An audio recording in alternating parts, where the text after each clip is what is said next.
Assalamualaikum warahmatullahi wabarakatuh. Rabbi shrah li sadri wa yassir li amri wahlul 'uqdatam min lisani yafqahu qawli. Raditu billahi rabba wa bil islami dina wa bi Muhammadin nabiyya wa rasula. Bagaimana kabarnya teman-teman? Semoga selalu dalam keadaan sehat walafiat ya. Amin. Sekarang adalah mata pelajaran PAI. Materi yang akan kita pelajari adalah tentang Al-Quran dan azab sebelum membaca Al-Quran. Apakah teman-teman tahu apa itu Al-Quran? Al-Quran merupakan kitab suci bagi umat Islam. Al-Quran juga adalah kitab terakhir setelah Taurat, Zabur, dan Injil yang diturunkan kepada para nabi dan rasul. Al-Quran diturunkan kepada Nabi Muhammad SAW melalui malaikat Jibril secara berangsur-angsur. Al-Quran tidak diturunkan sekaligus, akan tetapi secara bertahap atau dengan berangsur-angsur. Waktu turun Al-Quran kurang lebih 22 tahun teman-teman. 2 bulan dan 22 hari. Terdiri atas 30 juz dan 114 surat, 6.236 ayat, 74.437 kalimat, dan 325.345 huruf.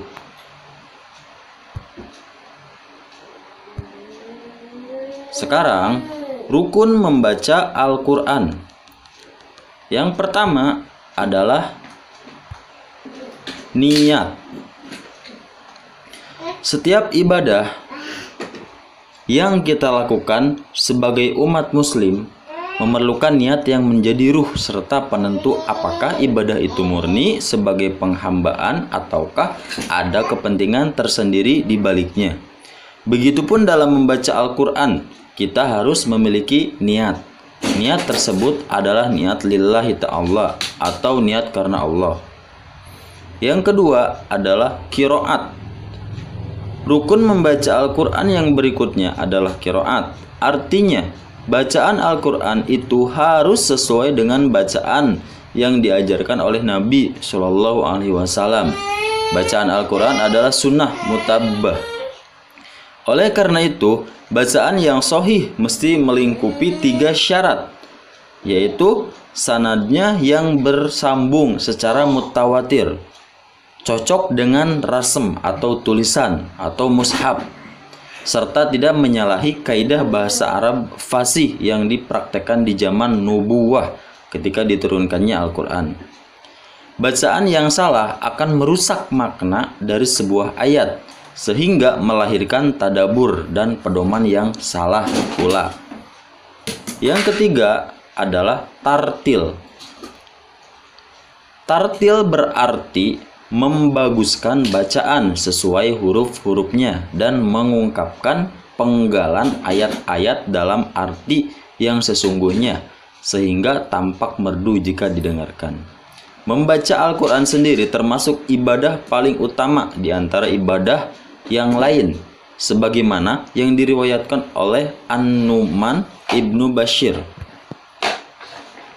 Rasulullah Shallallahu Alaihi Wasallam bersabda, sebaik-baiknya ibadah umatku adalah membaca Al-Quran. Begitu teman-teman. Sekarang yaitu keutamaan membaca Al-Quran.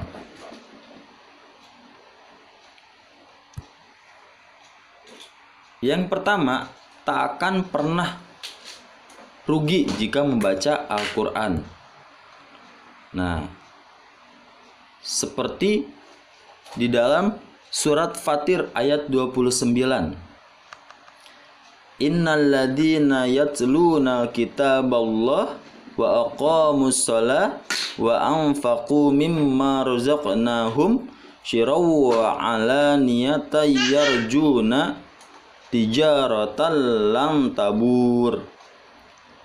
Kemudian ayat selanjutnya, liyuwaffiyahum ajurahum wa yazidahum min fadli innahu ghafurus syakur.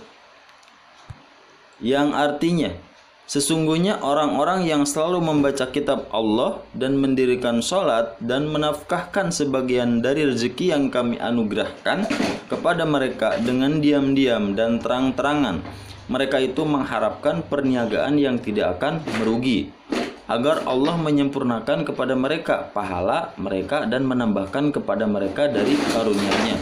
Sesungguhnya Allah Maha Pengampun lagi Maha Mensyukuri. Oke. Yang kedua yaitu mendatangkan kebaikan, teman-teman.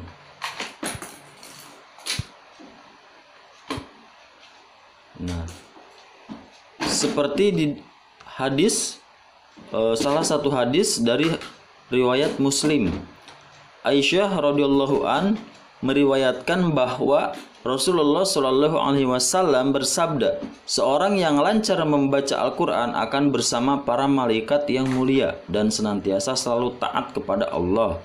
Adapun yang membaca Al-Quran dan terbata-bata di dalamnya dan sulit atasnya bacaan tersebut, maka baginya 2 pahala. Kemudian yang ketiga yaitu mendatangkan syafaat.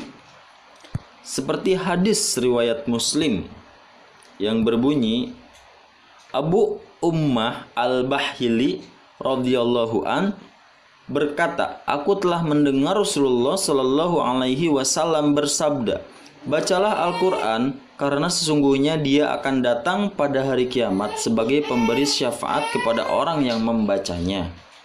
Tuh teman-teman, jadi teman-teman harus sering membaca Al-Quran supaya menjadi syafaat nanti di yaumil kiamat. Oke, selanjutnya adab membaca Al-Quran ada 5. Dalam membaca Al-Quran tentunya kita harus dalam keadaan suci, tetapi diperbolehkan apabila kita membaca dalam keadaan terkena najis.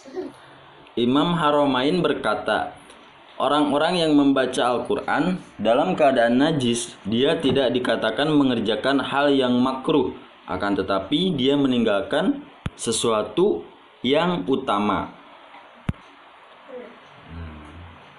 Kemudian yang kedua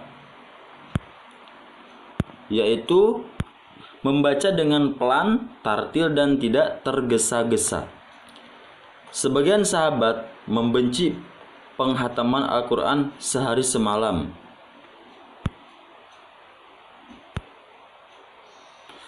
Siapa saja yang membaca Al-Quran hatam kurang dari 3 hari, berarti dia tidak memahami. Hadis riwayat Ahmad.